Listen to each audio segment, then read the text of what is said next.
I made a video yesterday on both gold and Bitcoin and why I don't like either for long-term investing. And unsurprisingly, I got a lot of hate for my takes from both the gold community and the Bitcoin community. So this video is going to respond to the comments on gold, and then tomorrow I'll make one on Bitcoin. So the two main comments I got on gold were how, number one, we use it every day for different industrial uses, and number two, how it's actually outperformed the S&P over certain timescales. I'm going to start with the technology side. Look at this graph above my head. This little chunk at the bottom, 6.69%, that's all we use gold for.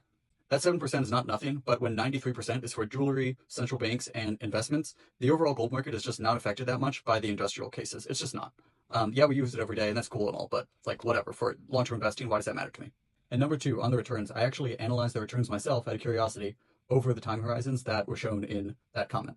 So here's a year-to-date spreadsheet. Gold returned roughly 61%, the S&P returned 16%. So gold absolutely killed the S&P this year so far. Let's go down to last 25 years. If we look at 2000 to 2025, gold returned 1,361% and the S&P 371%. So gold absolutely killed the S&P over that time. But the problem is when we go further back. So starting in February of 1992, zooming out on this graph, you'll see that gold has absolutely been killed by the S&P 500. The final prices here, gold is roughly a third of what the S&P 500 is if you start in 1992. Starting in 2000 looks okay, but remember we had the dot-com boom during this time, so you're kind of cherry-picking data. And yes, gold does outperform a little bit right here in 2007, and that's absolutely true that gold will do well during market recessions. However, from 1992, gold has not done well.